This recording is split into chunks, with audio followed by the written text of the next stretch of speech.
கிராம மிஷனரி இயக்கம் வழங்கும் கிராமிய நேரம் என்ற இந்த நிகழ்ச்சிக்கு உங்களை அன்புடன் வரவேற்கிறோம். ஈரோடில் வாலிபர் எழுப்புதல் முகாம் 2025. பள்ளியில் மற்றும் கல்லூரியில் படிக்கும் வாலிபர்களா நீங்கள்? அல்லது படித்து முடித்துவிட்டு வேலையை எதிர்பார்த்திருக்கும் வாலிபர்களா? வாலிபர்களே, இது உங்களுக்கான முகாம். நடைபெறும் இடம் CSI ஆசிரியர் பயிற்சி பள்ளி மைதானம், பிரஃப் ரோடு, ஈரோடு. நாள் 16/2/2025 ஞாயிற்றுக்கிழமை மதியம் 3 மணி முதல் இரவு 8 மணி வரை. தேவ செய்தியாளர்கள் சகோதரர் K. டேவிட் கணேசன் மற்றும் சகோதரர் L. அழகர்சாமி. பெற்றோர்களே, உங்கள் பிள்ளைகள் இந்த வாலிபர் முகாமில் பங்கு பெறும்படி உற்சாகப்படுத்துங்கள். வாலிபர்களே, நீங்கள் பங்கு பெறுங்கள், உங்கள் நண்பர்களையும் பங்கு பெறச் செய்யுங்கள். தொடர்புக்கு கீழ்காணும் எண்களை தொடர்பு கொள்ளுங்கள்.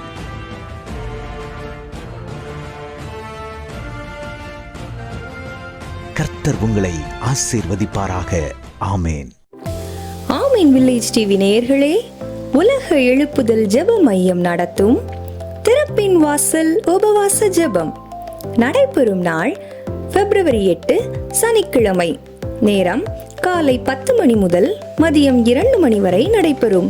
நடைபெறும் இடம் CSI Brough parish hall, Brough road, Erode. செய்தியும் ஜெபமும் சகோதரர் டேவிட் கணேசன் அவர்கள். துதி ஆராதனை, மகிமையான தேவ செய்தி, தேசத்திற்கான எழுப்புதல் ஜெபம் ஏறெடுக்கப்படும். உற்சாகமாய் நீங்கள் யாவரும் வந்து தேசத்திற்காக திறப்பிலே நிற்க உங்கள் அனைவரையும் அன்புடன் அழைக்கும் சகோதரர் மோகன் சிலாசரஸ் அவர்கள். விடுதலை பெறவும் விடுவிக்கிறவர்களாய் மாறவும் வாருங்கள். தேவன் உங்களை ஆசீர்வதிப்பாராக. இயேசு கிறிஸ்துவின் இனிய நாமத்தினாலே கிராம மிஷனரி இயக்க குடும்பத்தின் சார்பாக கிராமிய நேரம் என்ற நிகழ்ச்சிக்கு உங்களை அன்போடு கூட வரவேற்கிறோம். இன்றைக்கும் உங்களோடு கூட பேசும்படி ஆண்டவருடைய சமூகத்திலே நான் ஜெபித்த போது ஆஃப்டர் என்கிற ஒரு வார்த்தையை என் மனதிலே ஆண்டவர் தெளிவாக பேசினார். அல்லேலூயா. பாருங்க, ஒன்றுக்கு ஆஃப்டர் பிறகு இன்னொன்று வரணும்ல. எதை குறித்து ஆண்டவர் ஆஃப்டர் என்று சொல்லுகிறார்? நல்லா கவனிச்சுக்கோங்க. ஒவ்வொரு வேத புஸ்தகத்தில் பாருங்க, ஆதியாகமம் முடிஞ்ச உடனே யாத்திராகமம் புஸ்தகம் ஆரம்பிக்கிறது. யாத்திராகமம் முடிஞ்ச உடனே பிறகு ஆஃப்டர் லேவியாரமம், லேவியாரம் முடிஞ்ச உடனே எண்ணாகமம், எண்ணாகமத்திற்கு பின்பாக உபாகமம். ஆஃப்டர் பிறகு. ஆண்டவர் இந்த பைபிளில் நானும் நீங்களும் வாசிக்கும் போது எது முதல்ல தெரியணும்? ஆதியாகமம் தெரியணும்.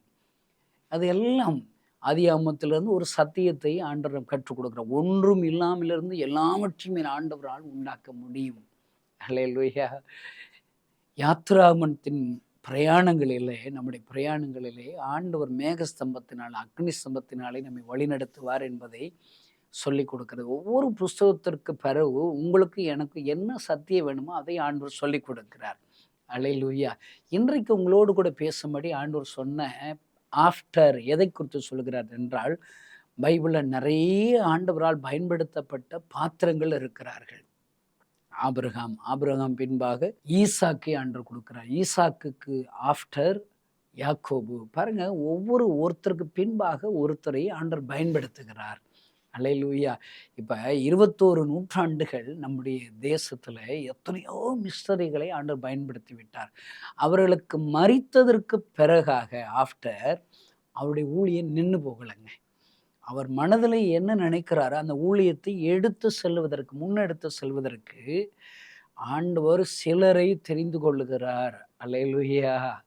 பாருங்க, நான் இப்படி இந்த வார்த்தையின்படி நான் பைபிளில் இருக்கிற ஆஃப்டர் எங்கெல்லாம் இருக்காங்க, யாருக்கு பிறகு யாரை பயன்படுத்துகிறார் என்பதை நான் ஜெபத்தோடு கூட நான் வேதத்தை தியானித்த போது முதலாவது என் கண்ணில் பட்டது யார் தெரியுமாங்க? மோசஸ்ங்க.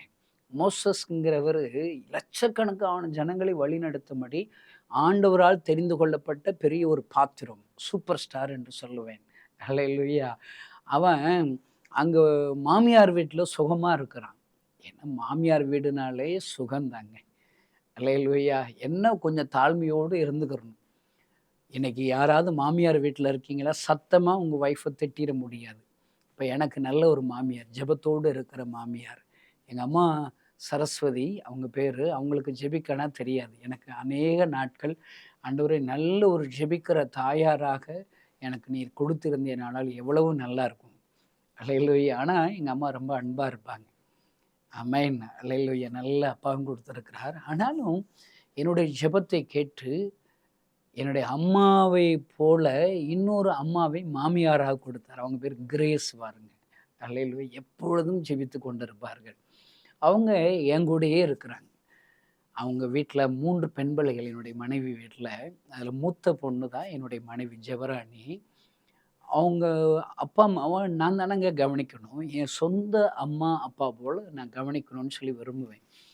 மேரேஜ் ஆகும்போது ஆண்டவர் எனக்கு சொல்லிக் கொடுத்தாரு. எங்க மாமியார அத்தைன்னு தானே கூப்பிடணும். எனக்காவே இல்ல அம்மா உனக்கு அப்படின்னு சொன்னார். அல்லேலூயா. ஆவிக்குரிய ஒரு தாயார்கள். அநேக நாட்கள் எனக்கு ஒரு ஆண் குழந்தை வேணும்னு சொல்லி அவர்கள் ஜெபித்திருக்கிறார்கள். ஆனா ஆண் குழந்தையை ஆண்டவர் கொடுக்கல. பாருங்க 2வது குழந்தை மாமியாருக்கு பெற்று 3வது குழந்தை பிறகு பல வருடங்கள் கேப். இவ்வளோ வருஷம் கழிச்சு அவங்க கர்ப்பம் அடைஞ்சதுனால கட்டாயம் ஆண் குழந்தை தான் இருக்கும்னு சொல்லி நினைச்சா, கடைசி அதுவும் பெண் குழந்தை. நம்ம ஏமாற்றத்தோடு இருந்தார்கள். ஆனால் ஆண்டவர் எனக்கு சொன்னார், அவர்கள் ஜெபித்த ஜெபத்திற்கு பதில் தான் நீ. நீ அவர்களுக்கு ஒரு நல்ல ஒரு மகனாக இருக்க வேண்டும் என்று சொன்னார். அல்லேலூயா. நான் அவங்கள அம்மான்னு தான் கூப்பிடுவேன். நல்லா இருக்குல்ல? ஆமென். அல்லேலூயா. பாருங்க, என்ன நல்லா கவனிச்சுக்கிருவாங்க. அல்லேலூயா. மாமியார் வீட்ல இருந்தாலே சுகம்தாங்க. என்ன சத்தமா என்னுடைய ஒய்ஃப எதுவும் பேசிறக்கூடாது. அவங்களுக்கு ரொம்ப கவலையாயிரும், கோபம் வந்துரும். இவ்வளோதான். கொஞ்சம் கொஞ்சம் தாழ்த்திட்டோம்னா நம்ம ராஜா தாங்க. மோசஸ் பாருங்க, அவர் ஒரு மாமனார் மாமியார் வீட்ல எத்திரோ மாமனார் பேர். அவங்க வீட்ல இருந்து நல்லா சாப்பிட, அவருக்குள்ள வேலைகளை பார்க்க நல்ல சந்தோஷமா இருக்கு. ஆனா ஆண்டவர் அவன் மீது வைத்திருக்கிற திட்டத்தை மறந்து விட்டார். ஹல்லேலூயா. அன்பு இந்த செய்தியை கேட்கிற சகோதரனே, சகோதரியே, நீங்க பாட்டுக்கு மோசஸ் மாமியார் வீட்ல சுகபோகமா இருக்கிறது போல இந்த செய்தி கேட்கிற நீங்களும் சுகபோகமா இருக்கீங்களா? நல்லா ஞாபகம் வச்சுக்கோங்க. உங்களை சுகபோகமா இருக்கிறதுக்காக மாத்திரம் ஆண்டவர் தெரிந்து கொள்ளவில்லை. அல்லேலூயா. உங்களை கொண்டு ஒரு பெரிய ஒரு தேவ திட்டத்தை நிறைவேற்றும்படி திட்டம் வைத்திருக்கிறார். அந்த திட்டம் சாதாரணமான திட்டம் இல்ல, அசாதாரணமான திட்டம். லட்சக்கணக்கான ஜனங்களை எகிப்திலிருந்து அடிமைத்தனத்திலிருந்து விடுதலையாக்கும்படி உன் தலைமையிலே உன்னை கொண்டுதான் அதை ஆண்டவர் செய்ய போகிறார். இந்த தேவ திட்டத்தெல்லாம் அறியாம அவன் பாட்டுக்கு இருக்கிறான். அவன் பிறப்பு ஒரு அற்புதம். பிறந்த உடனே ஆண் பிள்ளைகள் எல்லாம் அவங்க சிரச்சேதம் பண்ணிடணும், வெட்டி கொன்றணும். ஒரு மருத்துவ உச்சிகளை ஆண்டவர் பயன்படுத்தி மோசஸ் உருவாகுவதற்கு ஆண்டவர் உதவி செய்கிறார். அல்லேலூயா. நல்ல வளர்கிறான். அவன் ராஜ அரண்மனையிலே வளர்கிறான். எத்தனை அற்புதம் ஐயா! இந்த செய்தி கேட்கிற அன்பு சகோதரனே, சகோதரியே, உங்களை ராஜாக்களாக, ராஜா வீட்டில் வளர்ந்த மோசஸ் போல உங்களை தெரிந்திருக்கிறாரா? உங்கள் பிறந்த உடனே நீங்கள் இறந்திருக்க வேண்டும் மோசையை போன்று. ஆனால் உங்களுக்கு ஜீவனை கொடுத்தார். எத்தனை அற்புதமாக உங்களை ஆசீர்வாதமாக உங்களை வளர்த்து கொண்டு வந்திருக்கிறார். எதற்காக? அவருக்கு ஒரு திட்டம் இருக்கிறது. ஏசப்பா இருதயத்தில் ஒரு தேவ திட்டம் இருக்கிறது. இந்த செய்தியை கேட்கிற நீங்கள் யாராக இருந்தாலும் சரி, உங்களை படைத்த ஆண்டவர், உங்களை சிருஷ்டித்த ஆண்டவர் உங்களை கொண்டு அவர் ஒரு திட்டத்தை வைத்திருக்கிறார். அல்லேலூயா. அவன் திட்டத்தை மறந்திருக்கிறதுனால முட்செடியின் நடுவிலிருந்து ஆண்டவர் பேசுகிறார். முட்செடி எரிகிறது, அக்கினியாக எரிகிறது. ஆனால் வெந்து போகல. ஒரு அற்புத காட்சியை பார்த்து மோசையை தம்பக்கமாக திருப்புகிறார். அல்லேலூயா. எப்பொழுதுமே இப்போ சொத்து, சுகம், ஆசீர்வாதம், பணம், நல்ல வீடு, வாசல், மனைவி இருக்கிறவங்க ஆண்டவர்கிட்ட திரும்புறது கொஞ்சம் கஷ்டம்தாங்க. ஆனால் அவர்களை ஆண்டவர் பக்கமாக திருப்புவதற்கு ஒரு அற்புதத்தை செய்கிறார். அற்புத காட்சியை காண செய்கிறார். அல்லேலூயா. நான் இந்த கணேசனாகிய நான் எப்படி ஆண்டவர் பக்கம் திரும்பினேன். என் இருதயத்தில் ஒரு வியாதி வந்துருச்சு. டாக்டர் 6 மாசத்துல செத்து போயிருவேன்னு சொல்லிட்டாங்க. எங்கே போனாலும் சுகம் இல்லை. கடைசி சாகிற நிலைமையில இந்த கிறிஸ்தவங்க சாமியை கும்பிட்டு பார்ப்போம், சும்மா ஜெபம் பண்ணி பார்ப்போம்னு சொல்லி தான் சர்ச்சுக்கு வந்தேன். ஜெபம் பண்ணேன். ஏசப்பா எனக்கு அற்புதம் செய்தார், சுகம் கொடுத்தார். அல்லேலூயா. அப்போ ஏசாமி வல்லமையுள்ள தேவன். அதற்கு பின்பாகத்தான் அவர் என்ன பேசுகிறார் என்று நான் ஜெபிக்க ஆரம்பித்தேன், அறிய ஆரம்பித்தேன். என்னை கொண்டு என்னை சுகமாக்குனதற்கு காரணம், எனக்கு ஒரு அற்புதம் செய்ததற்கு காரணம், எத்தனையோ ஆயிரக்கணக்கான லட்சக்கணக்கான ஜனங்களை பரலோகத்திற்கு நேராக ஒருவேளை வழிநடத்த வேண்டும் என்று சொல்லி என் மீது ஒரு திட்டம் வைத்திருக்கிறதாக நான் உணர்ந்தேன். அல்லேலூயா! பாருங்கள், இந்த மோசேயை ஆண்டவர் தெரிந்து கொள்கிறார். தம்முடைய பாரங்களை சொல்லி அவன் வேண்டாங்கிறான், இல்லை என்னால் முடியாதுங்கிறான். அவனை ஆண்டவர் அவனோடு கூட பேசி அவனை ஒத்துக்கொள்ள வச்சு லட்சக்கணக்கான ஜனங்களை அற்புதமாக வழிநடத்துகிறார். அவர் வழிநடத்தி வந்த பாதைகளில் சிவந்த சமுத்திரம் தடையாக வருகிறது. எல்லாரும் முறுமுறுக்கிறாங்க, எங்களை வனாந்திரத்தில் சாகிறதுக்கா எங்களை அழைச்சிட்டு வந்தீங்கன்னு சொல்லி கூட வந்திருக்கிற எல்லாரும் மூப்பர்கள் முறுமுறுக்கிறார்கள். மோசஸ் போய் திறப்பில் நிற்கிறார், நான் என்ன செய்யட்டும்? பாருங்கள், ஆண்டவர் மோசஸ் இடத்துல ஜெபித்த போது ஆண்டவர் சொல்லுகிறார், என்னிடத்தில் விண்ணப்பம் பண்ணுவது என்ன? உன் கையில் இருக்கிற கோலை எடுத்து நீட்டுன்னு சொல்றாரு. அல்லேலூயா! நீட்டினா அந்த சிவந்த சமுத்திரம் ரெண்டாக பிளக்கிறது. வெட்டாந்தரையிலே நடக்கிறார்கள். அல்லேலூயா! மாறாவு தண்ணீராக இருக்கிறது, கசந்து போய் இருக்கிறது. லட்சக்கணக்கான ஜனங்கள் தண்ணீர் குடிப்பதற்கு கசந்து போய் இருக்கிறது என்று ஜெபிக்கும் போது மோசஸ் இடத்தில் பேசி ஒரு மரத்தை வெட்டி போடு, மாறா மதுரமாக மாறும் என்று சொல்லுகிறார். மோசஸை அதை செய்த உடனே மதுரமான தண்ணீர் கிடைக்கிறது. வனாந்திரத்தில் வழிகளை உண்டாக்குகிறார். எத்தனையோ அற்புதங்களோடு கூட மோசஸை பயன்படுத்தி லட்சக்கணக்கான ஜனங்களை வழிநடத்தி வருகிறார். பாருங்கள், இப்பொழுது மோசஸ் மரித்தாயிற்று. அல்லேலூயா! மோசஸ் மரிச்சிட்டா இனி அவ்வளவுதானா? மோசஸ்க்கு ஆஃப்டர். அல்லேலூயா! எப்பொழுதுமே தேவன் செய்ய நினைத்தது தடைபடாது. இந்த செய்தியை கேட்கிற சகோதரனே, சகோதரி, உன்னுடைய வாழ்நாளிலே உன்னை கொண்டு, உன் பிள்ளைகளை கொண்டு, உன் குடும்பத்தை கொண்டு, உனக்கு ஆண்டவர் கொடுத்த தாளந்துகளை கொண்டு, ஆசீர்வாதத்தை கொண்டு, நேரத்தை கொண்டு, பணத்தை கொண்டு ஒரு தேவ ராஜ்யத்திற்கென்று ஒரு திட்டம் இருக்கிறது. அந்த திட்டம் லட்சக்கணக்கான ஜனங்களை வழிநடத்துகிற திட்டம். அது மிஷனரிகளை மாதந்தோறும் காணிக்கையினால் தாங்குகிற திட்டமாக இருக்கலாம்.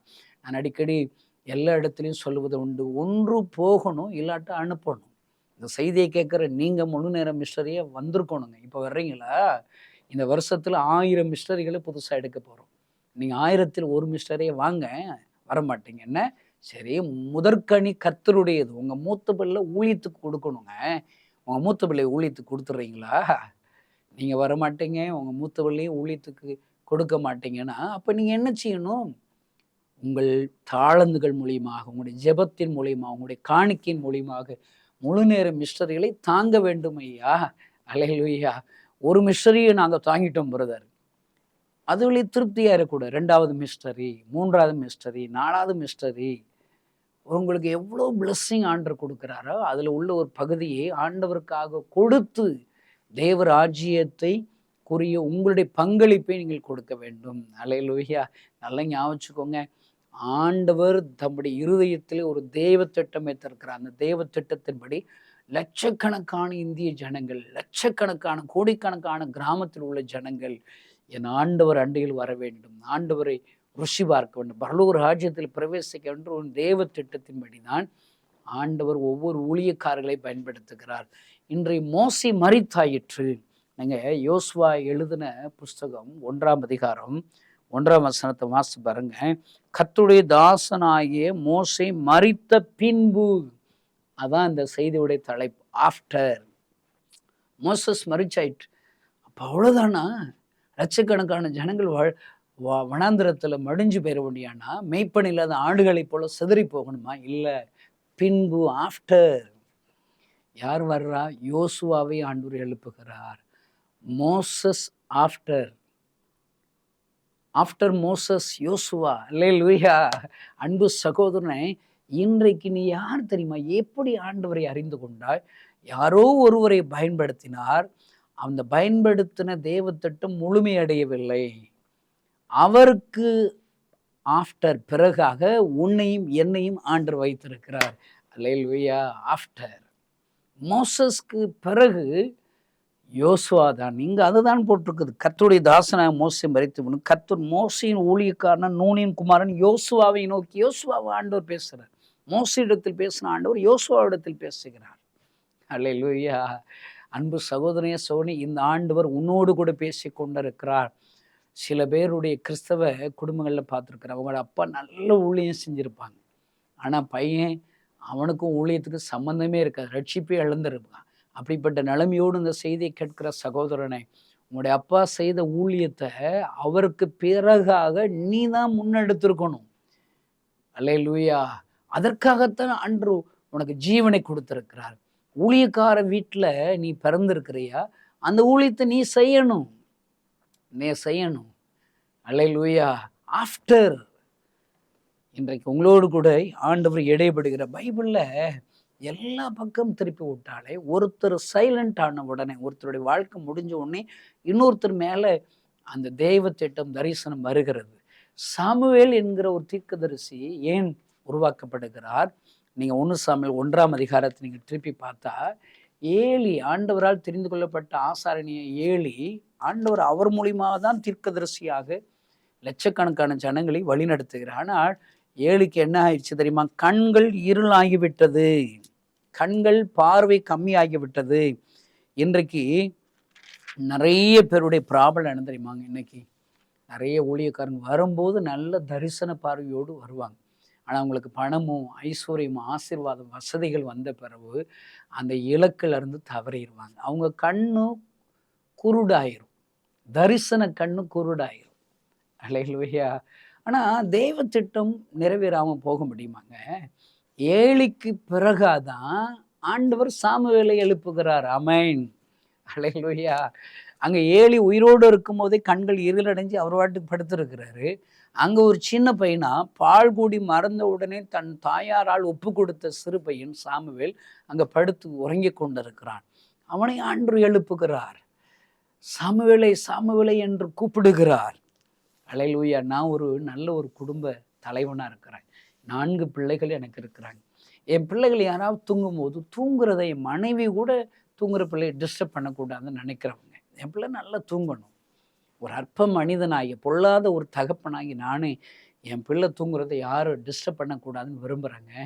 ஆனால் வானத்துக்கும் பூமிக்கும் சர்வ வல்லமையுள்ள ஆண்டவர் சிறுபையன் தூங்குவதை ஆண்டவர் டிஸ்டர்ப் பண்ணுகிறார், எழுப்புகிறார். ஏனென்றால் அவருடைய மனதிலே ஏலிக்கு பிறகாக ஒருவர் தேவையாக இருக்கிறது. யாரை தேர்ந்தெடுக்க வேண்டும்? அவருடைய பிள்ளைகள் பூரா உபச்சாரம் பண்ணுறாங்க, காணிக்க திருடுறாங்க. ஆஃப்டர் ஆண்டவருக்கு யாராவது ஒருவர் வந்து ஆகணும். சாமுவேல் என்ற சிறுவனை எழுப்புகிறார். சாமுவேலே அவனுக்கு பேசுகிறது ஆண்டவருடைய குரல் கூட தரலைங்க. மறுபடியுமாக பேசிக்கொண்டே இருக்கிறார். 1 சாமுவேல் 3ஆம் அதிகாரத்தை நீங்கள் நன்றாக வாசித்து பாருங்கள். 6ஆம் வசனம் இப்படியாக எழுதியிருக்கு. மறுபடியும் கர்த்தர் சாமுவேலை என்று கூப்பிட்டார். அல்லேலூயா. 8ஆம் வசனத்திலே பாருங்கள். கர்த்தர் மறுபடியும் 3ஆம் சாமுவேலை என்று கூப்பிட்டார்.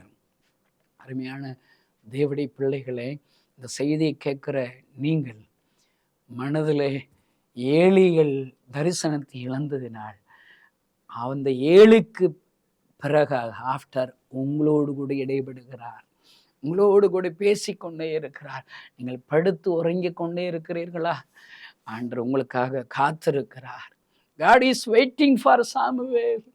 அன்பு சகோதரனே, அன்பு சகோதரி, உனக்காக ஆண்டவர் காத்திருக்கிறார். ஐயா, ஏலி செய்த ஊழியத்தை யாராவது ஒருவர் செய்யும்படி ஆண்டவர் தேடினார்.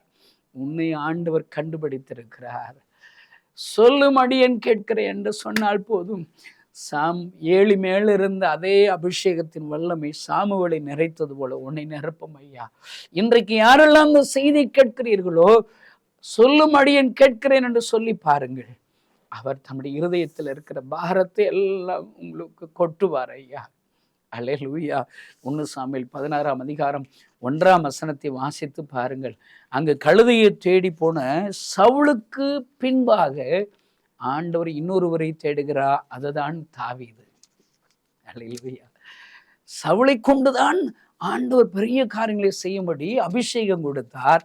அந்த சவுல் ஆண்டவருடைய வார்த்தைக்கு கீழ்ப்படியாதனால், ஆண்டவரை மறுதலித்ததினால் ஆண்டவர் இருதயம் கவலைப்படுகிறது. சவுலை நான் ராஜாவாக்கினதுக்கு மனஸ்தாபமாய் இருக்கிறது. அன்பு சகோதரனே, சகோதரி, இன்றைக்கு உன்னை குறித்து ஆண்டவருக்கு மனஸ்தாபம் இருக்கிறதோ? உனக்கு கொடுத்து அந்த வீடை, சொந்த வீடை இன்னொருத்தருக்கு கொடுத்துருக்கலாம் போல.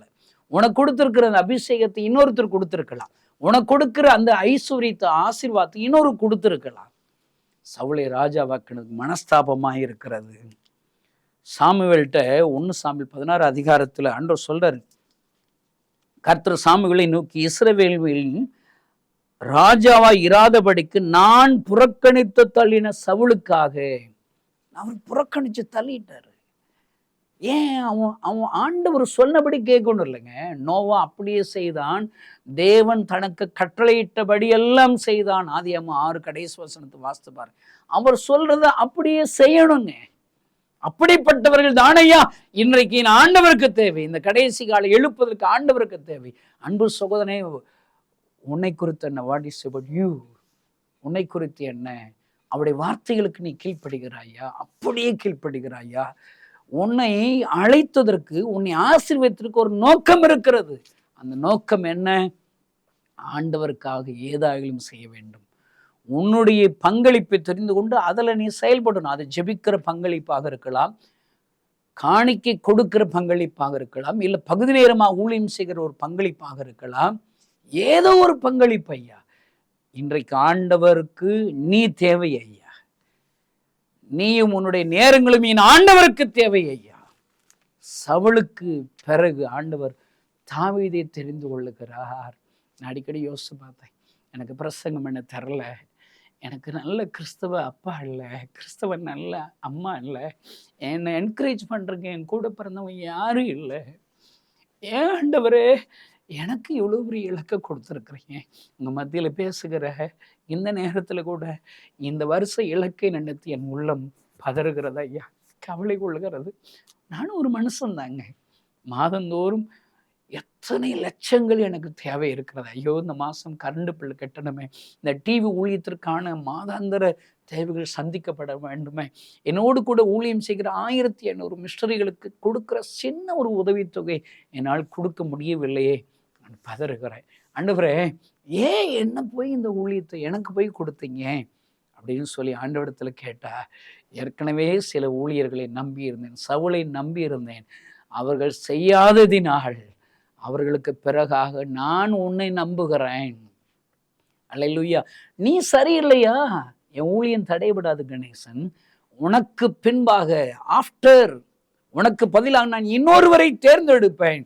அன்பு சகோதரனை, இன்றைக்கு ஆண்டவர் உன்னோடு கூட பேசுகிறார். இயேசுவோடு இருக்கிற 12 சீசர்களை யூதாஸ் குறித்து பண ஆசைப்பட்டு இயேசுவை காட்டி கொடுத்தாலும் மத்தியாவை ஆண்டவர் முன்குறிக்கிறார். அல்லேலூயா. அன்பு சகோதரனே, சோரி, இன்றைக்கு ஆண்டவர் நம் ஒவ்வொருவரோடு கூட இடைப்படுகிறார். மோசே பின்பாக, ஆஃப்டர், யோசுவாவை ஆண்டவர் எழுப்புவார். சவுலுக்கு பிறகாக ஆண்டவர் தாவீதை எழுப்புவார். ஏலிக்கு பிறகாக, ஆஃப்டர், சாமுவேலை எழுப்புவார். யூதாஸ் கோரியத்துக்கு பிறகாக மத்தியாவை ஆண்டவர் எழுப்புவார். இன்றைக்கு ஆண்டவர் உன்னோடு கூட பேச, உனக்குள்ளதை பற்றிக்கொள் சகோதரனே. நீ உன்னுடைய அந்த ஸ்தானத்தை, உன்னுடைய பங்களிப்பை செய்ய தவறினால் உனக்கு கொடுக்கப்பட்ட அதே கிருபைகளையும் ஐஸ்வர்யத்தையும் ஆசீர்வாதத்தையும் அபிஷேகத்தையும் இன்னொருவருக்கு ஆண்டவர் தருவார். பயத்தோடு நடுக்கத்தோடு, ஆண்டவரே, எனக்குள்ளதை நான் பற்றி கொண்டு இருக்க உதவிச்சிங்க. நீங்க என்ன சித்தம் வைத்திருக்கிறேன், நான் உங்களுக்காக என்ன செய்யணும் சொல்ல மாட்டேன்னு கேட்கிறேன் என்று சொல்லி நீங்களும் நானும் ஜெபிப்போமானால் ஆண்டவர் நம்மை பயன்படுத்துவார். நம் மீது வைத்திருக்கிற தேவ திட்டத்தை நிறைவேற்றுவார். கண்களை மூடி நாம் ஜெபிப்போமா. பரலோகத்தில் இருக்கிற எங்கள் அன்பு தகப்பனே, என்னை எதற்காக முன்குறித்தீரோ அந்த முன்குறித்தல் படி என்னை பயன்படுத்துங்கப்பா. எனக்கு கொடுத்த அந்த அழைப்பை நான் இழந்து விடாதபடி எனக்குள்ளதை நான் பற்றி கொண்டிருக்க உதவி செய்வீராக. அல்லேலூயா. யாரோ செய்ய தவறினதின் மித்தமாக என்னை முன்குறித்தீரே.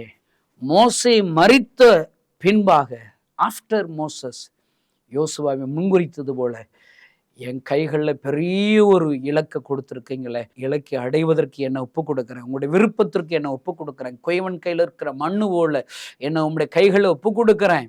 ஆண்டவரே, கனமுள்ள பாத்திரங்களாக என்னை உருவாக்குங்க. ஆண்டவரே, நான் தவறிவிடக்கூடாதப்பா. உங்களுடைய சித்தத்திற்கு என்னை அர்ப்பணிக்கிறேன். இந்த செய்தியை கேட்கிற ஒவ்வொருவரையும் அர்ப்பணிக்கிறேன் அப்பா. ஆண்டவரே, சிலரை முழு நேர ஊழியர்களாக தெரிந்திருக்கலாம், சிலரை பகுதி நேர ஊழியர்களாக தெரிந்திருக்கலாம், சிலரை ஜெபிக்கும்படி காணிக்கையினால் இந்த ஊழியத்தை தாங்கும்படி நீர் முன்குறித்திருக்கலாம். அது ஒவ்வொருவரையும் நீர் எடுத்து பயன்படுத்துவீராக. கர்த்தர் மகிமையான காரியத்தை செய்யும்.